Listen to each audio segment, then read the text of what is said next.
السلام علیکم ورحمۃ اللہ وبرکاتہ۔ میرا نام بشارت حسین مغل ہے۔ قرآن مجید میں کچھ حروف ایسے ہیں جن کو حروف مقطعات کہا جاتا ہے، جیسے الف لام میم، الف لام را، قاف، یاسین وغیرہ۔ اس ویڈیو میں ان حروف مقطعات کے بارے میں جاننے کی کوشش کرتے ہیں۔ سلف صالحین کی عام طور پر یہ رائے ہے کہ اس کی صحیح مراد سے اللہ تعالیٰ ہی واقف ہیں، گویا ان حروف کے ذریعہ اصحاب عقل و دانش کا امتحان ہے۔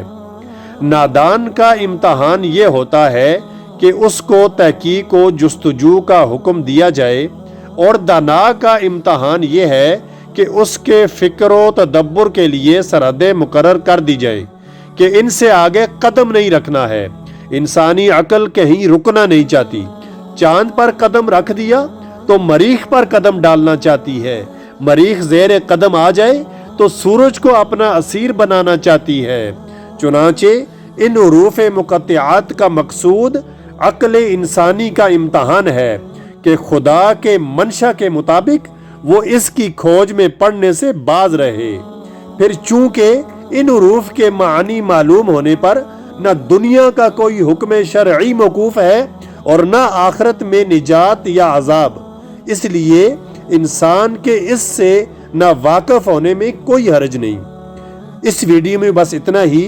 اگر آپ کو یہ ویڈیو پسند آئے تو اس کو لائک اور شیئر کر دیں، اور چینل کو سبسکرائب اور ایک اچھا سا کمنٹ بھی ضرور کر دیں۔